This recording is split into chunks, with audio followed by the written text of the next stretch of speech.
My name is Joseph Picard, and there's a story behind it that I'd like to tell you, because my family always called me Roger, which was my middle name. And when I went in the service, the sergeant who was registering us asked me my name, and I said, Roger. He said, got your birth certificate? You had to produce your birth certificate. And I produced my birth certificate, and he said he was used to this. He said, well, from now on, buddy, it's Joseph. I said, oh, you got to be kidding. He said, no, I'm not kidding.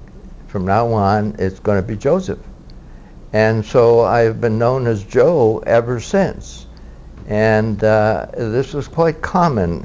He apparently was used to it, where families called their child by the middle name, if that's what they preferred, and not the first name. So it was fairly common in the service. And then when I was discharged from the service and I went back to college, I had to decide what I was going to do. Well, that was under the GI Bill, so I had to be sure to use Joseph. And so I decided from that point on, I would just call myself Joseph. So that's the story behind my name, Joe. I graduated from high school on my birthday, June 25th, 1943. And in those days, you had to register for the draft. All males 18 to 36 had to register for the draft. So after graduation ceremony, I went down to the draft board and registered for the draft. In August 10th, so it didn't take very long, on August 10th, I received a letter from the president. Greetings and salutations. Report for a physical on August 10th in Boston. And so I did that, and on August 31st, I entered the service. We went to Fort Devens. Those of us from New England would go to Fort Devens and be assigned from there. I was then assigned to, or shipped to what was supposed to be Fort Jackson, South Carolina. And just to show you how things were moving quickly, we were on the train to Fort Jackson, and our orders were changed, and we were sent to Fort Bragg, North Carolina. Fort Bragg is a big artillery center, field artillery center, and also had Pope Field, which was the base of the paratroopers as well. My basic training was quite strenuous, but those of us who were just out of high school didn't have a problem, because the school athletic program took into account what you might be doing if you went in the service. So it was not a problem for us. But I did feel bad, because we had a lot of people who were in their 30s, which is not considered old, but they were not in shape, they smoked, and so it was kind of tough for them. After basic training, or during basic training, we were trained on a 1917 model of the 240 millimeter howitzer. And it was never fired, never used in World War I. So they still had those, and that's what we trained on. Midway, we got the new 240 millimeter howitzer, and when you had a new gun, just in case something went wrong, once you had all your sights set, everybody moved back 50 feet. and they gave you a 50-foot lanyard. And that morning, the battery commander would assign each one a particular position. You didn't know what position you were going to get, but so on that particular day, I became the lanyard man. So I had the cord, the lanyard, and I had to wait for the telephone order to fire. Well, that was the longest couple of minutes I've ever had. And when I pulled that lanyard, I just could not believe the loud crash. Your eardrums rattled. We had earplugs that we were supposed to wear, and of course, at that age, none of us wore them. We were oblivious to all of that. But anyway, we went through basic training quite well, and then we were ordered to get ready to go overseas. And at that particular time, we were going to New York, Fort Slocum, New York. We were going to take the ship from New York. The battery clerk, they call him unit clerk, went AWOL. He took off. And it was at the last minute, so they didn't have a replacement for him right at that moment. So I got a call from the battery commander, who was Captain Benjamin, a very nice guy, and he said, "Picard, as of now, you're the unit clerk." Well, I had been trained as a cannoneer. I was not trained as a unit clerk. However, I wondered why he selected me for that particular position. And the only conclusion I could reach was when I was in high school, I thought I might like to be an accountant as a profession. And the course that I was taking at school did not cover typing. And I just felt that one of these days they're going to get away from handwritten accounting to, I just assumed, typing. I wasn't thinking of the new devices that we have today. So I took typing lessons on my own, private lessons. And the only conclusion I can reach is that when they went through the records to see who they might take to replace the battery clerk, that's how my name came up. And so I was behind now because the other fellows, there were 5 batteries in a battalion. A, B, C, 3 batteries, service battery for all your supplies and so forth, and headquarters battery, 5 batteries. And so each battery had a clerk. And you were like a field clerk. All we had was a box for all the records, fitted for all the records, and a portable typewriter. That was it. And you would record the activities of the day and all of the records of each individual, from shots to promotions to anything and everything that occurred each day. And we would provide that. It was called a morning report. And you provided that to the battery commander each day. And so anyway, I got through that all right, learned what I was to do, payroll, all the rest, the deductions, bond, a lot of savings bonds back then. However, it meant that I was going to be mostly with this group of unit clerks, the 5 of them plus the chief and another. We were 7 or 8 of us. And we would be wherever we could locate. As we went along, we got onto the ship at Fort Slocum and headed for England, for Scotland. A lot of us were going to Scotland in those days because it was kind of what they thought was a safer route, because we were being hit by tremendously by the German U-boats. They were all over the east coast here, and the merchant marine, who were the people delivering personnel and goods and equipment to England, because England was in dire straits at that time.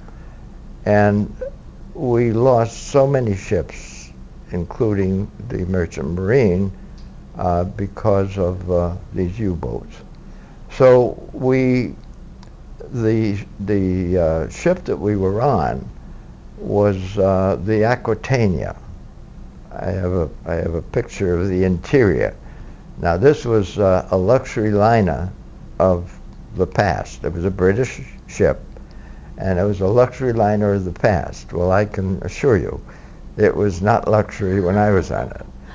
The report was that we were 8,000 on there, and we went without the benefit of a convoy. We were solo, and there was a theory then that if the ship zigzagged, you would avoid torpedoes. Now, I don't know if that's correct or not, but that was the theory, and our ship zigzagged every 5 minutes. Oh my gosh. Now, none of us were seaworthy. None of us probably had been on a rowboat. That was it. So, and the food was horrible. It was steamed food. So when you got near the kitchen, just the odor turned your stomach. So I lived, for that trip, I lived on Hershey chocolates. They gave us those. They gave us cigarettes, but I didn't smoke. So they kind of encouraged the habit for those who did. So anyway, we got to Scotland at the Firth of the Clyde. Foggy night. The next morning, we were next to the Queen Elizabeth. All these luxury liners were converted to troop transports at that time, and many of them came through Scotland. We got onto a train in Scotland at the Firth of the Clyde, or Greenock, I guess it was the town, and these were narrow gauge trains. They were not too wide, and typical of the trains of that day in England, they had a pathway on one side of the train. So you only had about 2/3 of the width of that train for your people. Well, here we were with our winter coats and our bags, duffel bags, just jammed in there, and it took us, I guess, about a day to get to our destination in England.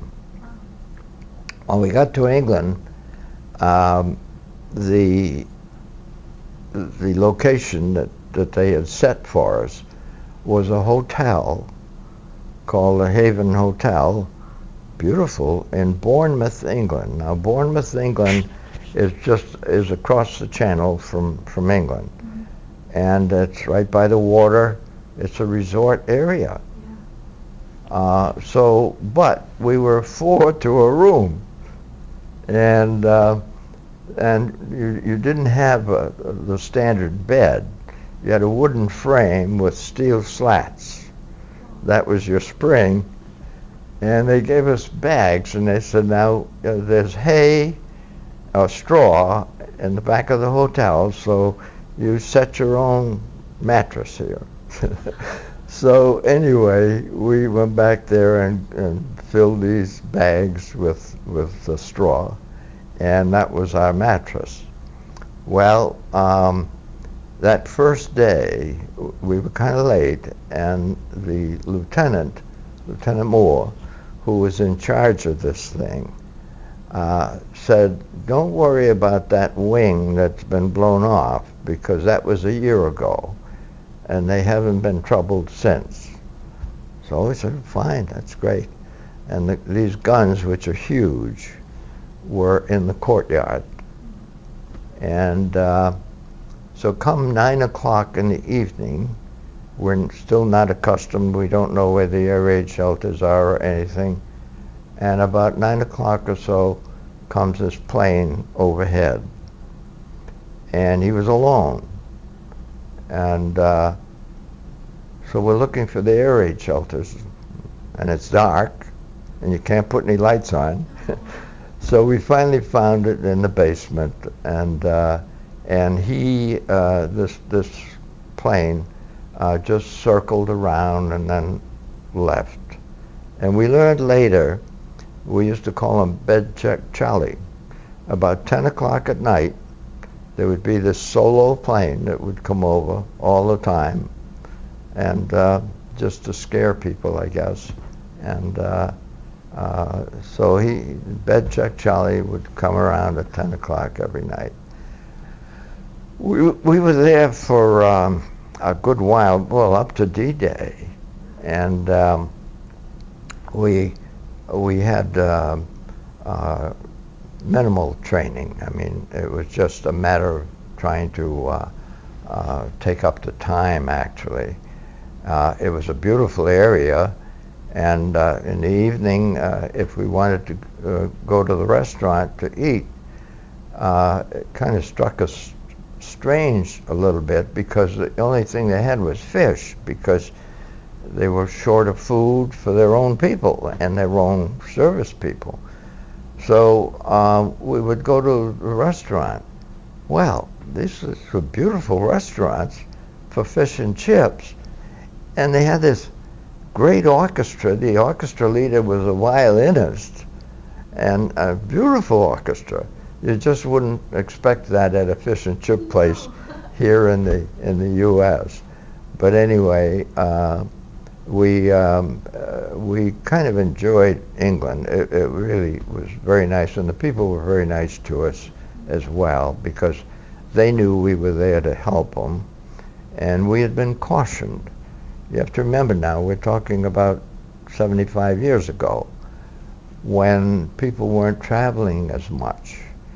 And they even put out a little pamphlet about what you should do and what you shouldn't do. For example, don't make fun of their accent, which you were apt to do in those days, because we weren't used to it. And things like that. And they put out a pamphlet that we all got of what to do and what not to do while we were there. And then came D-Day. We've been waiting right along. When is it going to come? We didn't know. Come D-Day, and of course, priorities were set.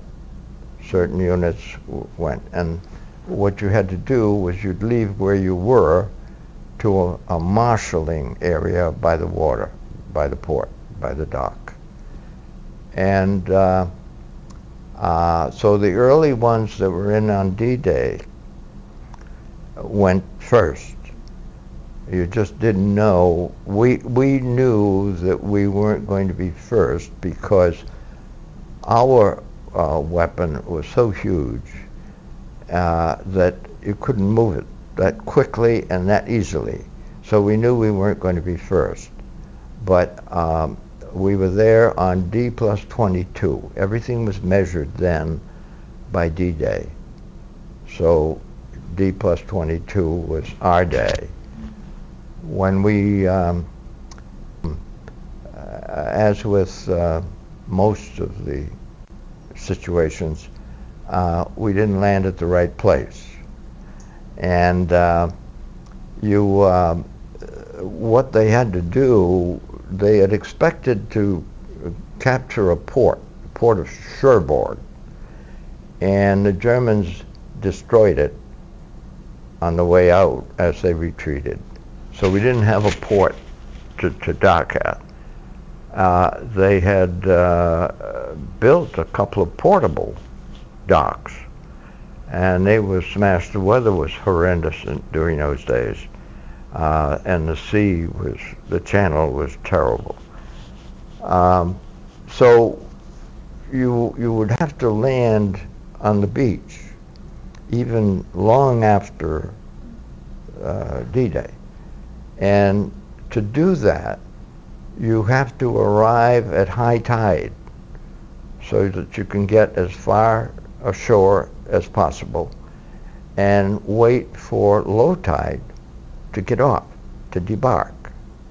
That's the pattern you had to follow.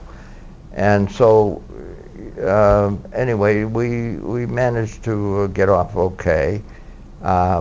You had to, all the vehicles and the equipment had to be waterproofed because you're getting off in the water. These ships couldn't land completely on dry land.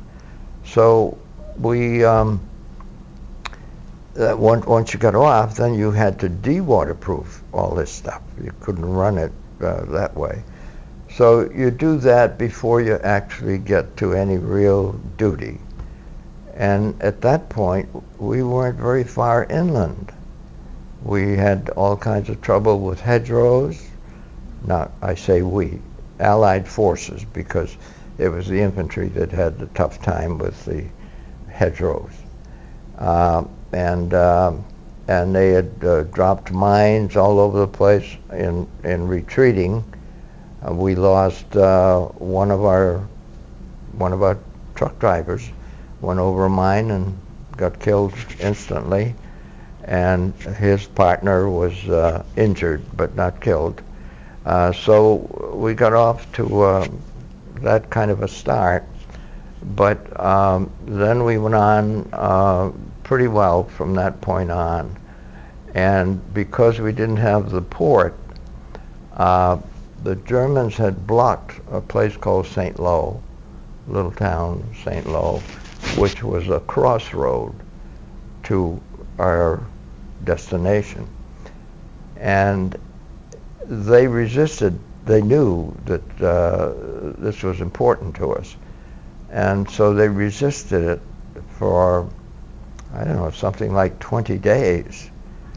And literally, the town was literally destroyed completely. In fact, to get through, we had to have bulldozers clear a path just to get through. So we went on to, once that was cleared, we got to Paris very quickly. And that was in August. And I think it was August 26th or so, got to Paris. And at that point, they gave us a kind of a break. Things had eased up a little bit after Paris until we got further along. I got quite a nice experience there.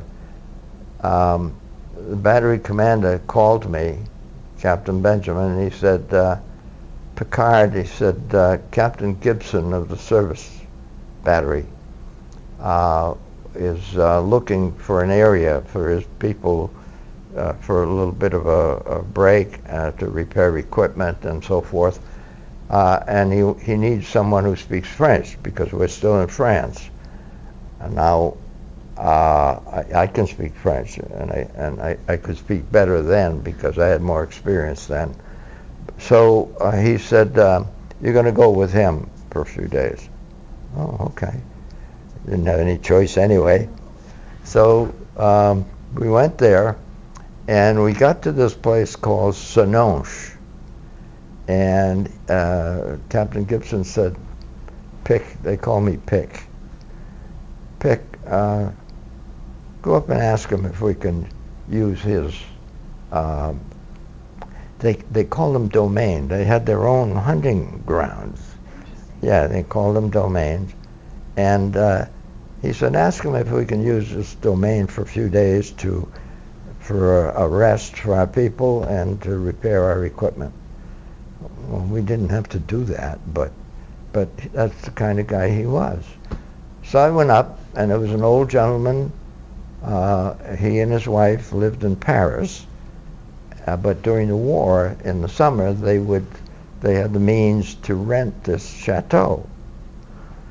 So I asked the gentleman if he minded if we used his domain for this. Oh no, he says, although I don't own the place, he said, we rent it every summer. Well, part of the reason during the war now was that these were farmlands, and so through black market they could get fresh produce that they couldn't get in Paris. So he said, no, by all means, feel free to use it. And then he said, now we have plenty of room here. We want you to stay here. Captain Gibson said, no, we can't do that. We can't. So the old gent persisted, and Captain Gibson said, we can do this. They're not going to be here for 3 days. So we'll stay here for 3 days. We appreciate your generosity. Very nice of you. But when the outfit comes, we've got to be with them. Oh, that's fine.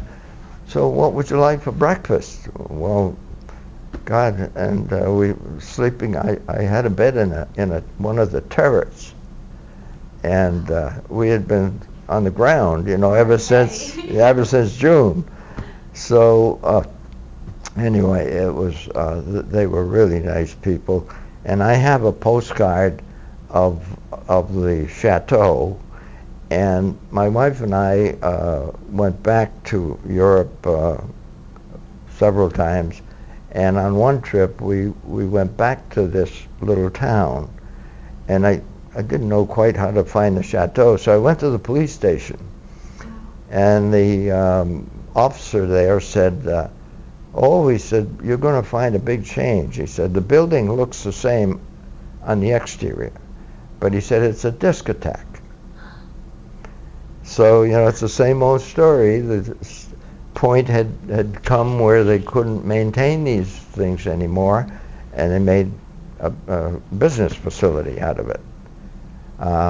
Anyway, from there, that was in late August, early September. We went on, the war went on pretty well. General Patton moved ahead quite quickly, and our role was a supportive role. We would fire against transport, railroad stations, railroad cars, bridges, and all that sort of support type equipment. So in November, we were in Germany, a little town called Oberforstbach, and these shells that we had. The shell that we had was this high, weighed 360 pounds, and they had developed a fuse that was called a proximity fuse, and it was kind of an electronic thing that would cause the shell to burst in midair. All calculated, all set to go at a certain level and at a certain distance. And the advantage to that was that it would shatter, and all this metal, all this shrapnel would kill the troops. Prior to that, the fuse would detonate on impact. So in other words, when it hit the ground, it would burst then. And that's where the term hit the ground well, the idea was that if you heard a shell coming and you hit the ground, when the shell landed, it would burst in this fashion. So if you were on the ground, you were free. But with this proximity fuse, you weren't at all. If your enemy had the right distance, right elevation, you were not protected at all. And that's what happened to our friends. In this Oberforstbach, it was 8 o'clock at night. They were in their tents, most of them writing letters, because they had the mail call that day was quite heavy.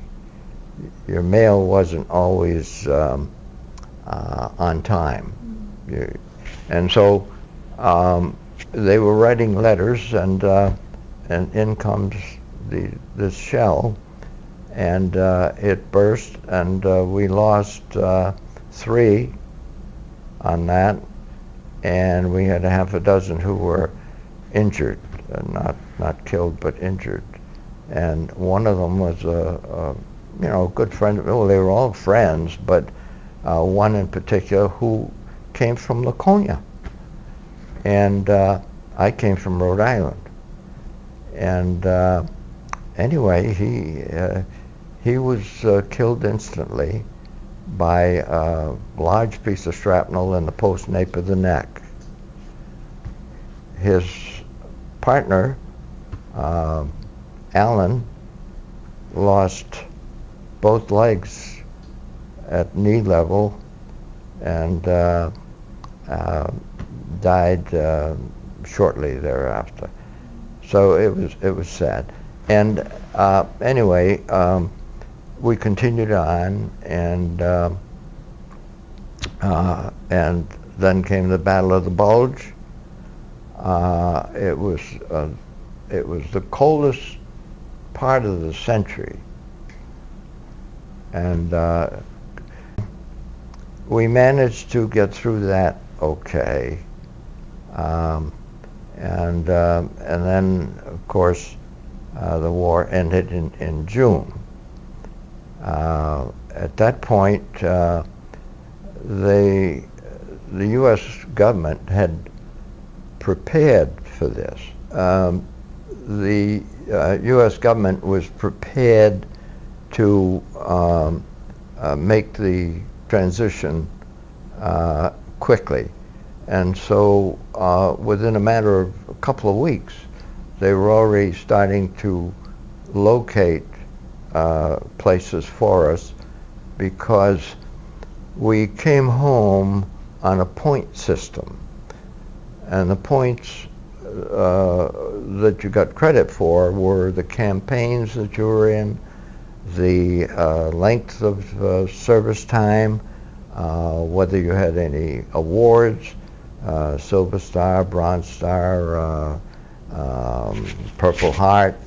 Those are all things that give you points. And so they had all of that calculated, and that's what governed when you would be coming home. But in the interim, they're breaking up your units, and so they have to find a place for you in the interim.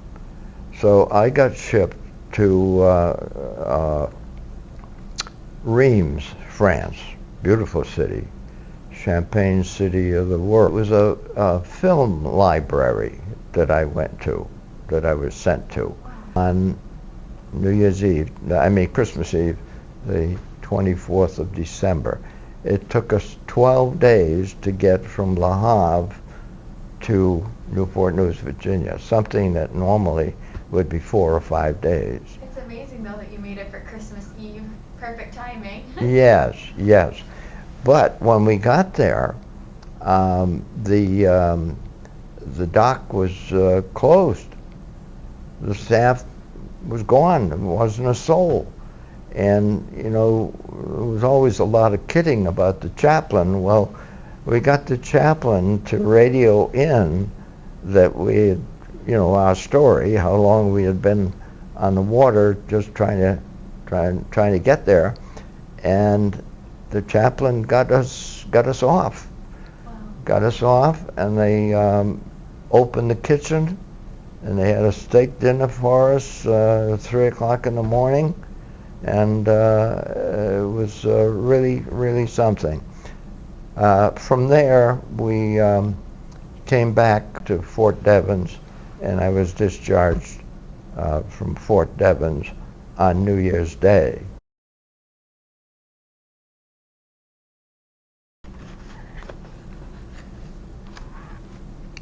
So what's that book you were talking about? Oh, okay. Around, well, in the year 2000, we moved from Rhode Island to Laconia here. And in about 2008, I got a phone call from a young man, I didn't know him, who was calling from the State Department.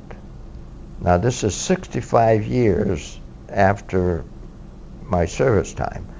And he said, my name is Lieutenant Colonel George Katsos. He said, my dad was in the same outfit that you were in. And he said, I just wonder if you could give me some information.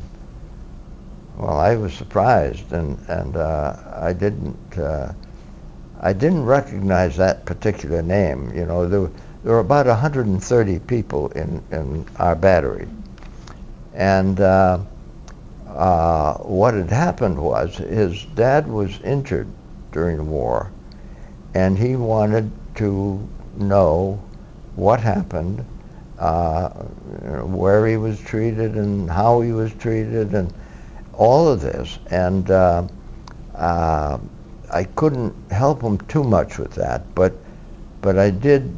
he did say, I want to make up a history of the battery.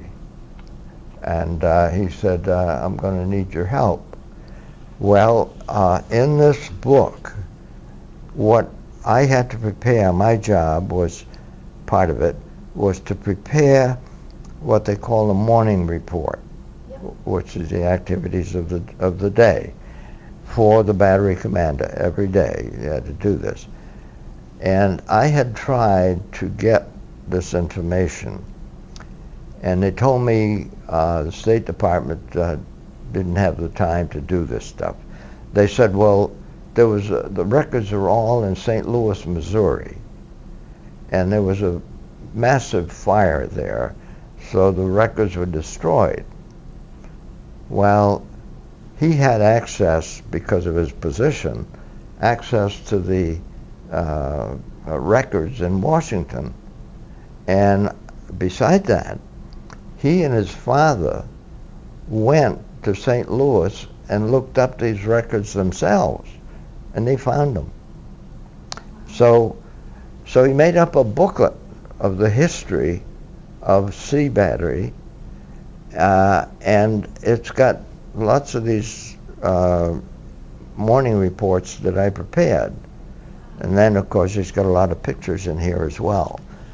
And one of the stories was about Raymond Bolduc, who was killed in Sonoche. And I had met his wife at Fort Bragg during basic training. He had introduced me to her. And so I got a letter from her. I had never received any correspondence from her. I got a letter from her saying that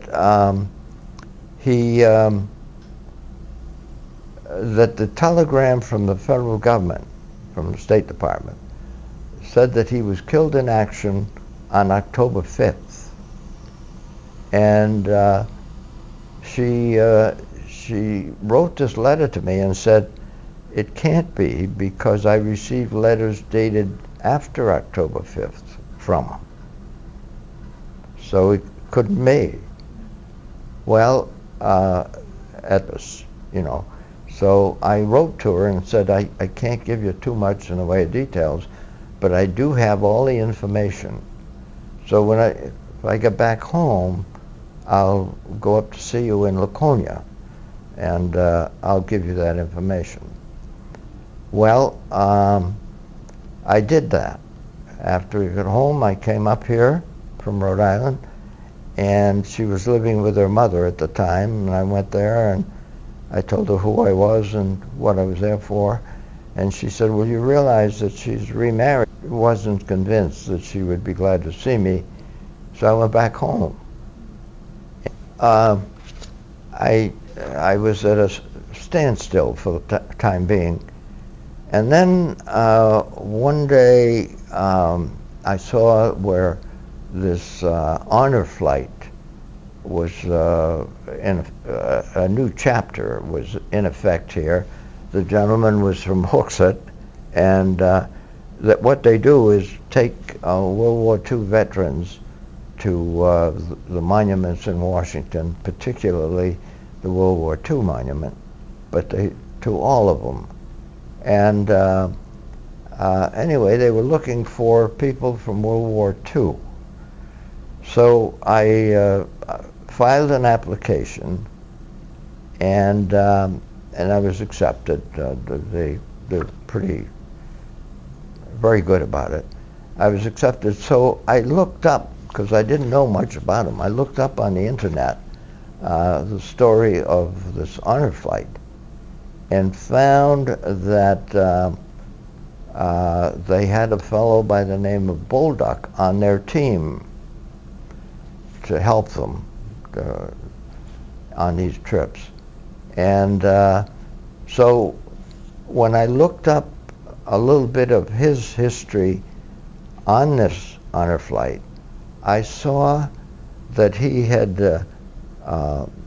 made a contribution in honor of, this was his uncle, and he had listed killed in action just exactly as I had worded it when I registered him in the World War II memorial. Wow. So you found him. He found it, and he listed this on the internet for honor flight. And I said, gee, that's exactly what I registered him in at the War Memorial. So I looked up his phone number and called him, and he was flabbergasted. He was too young. He didn't even know this fellow, but it was his uncle. And he said, we never knew what happened. So I invited him up to our house, to my apartment at Southdown, and they came over and anyway give him some closure on that.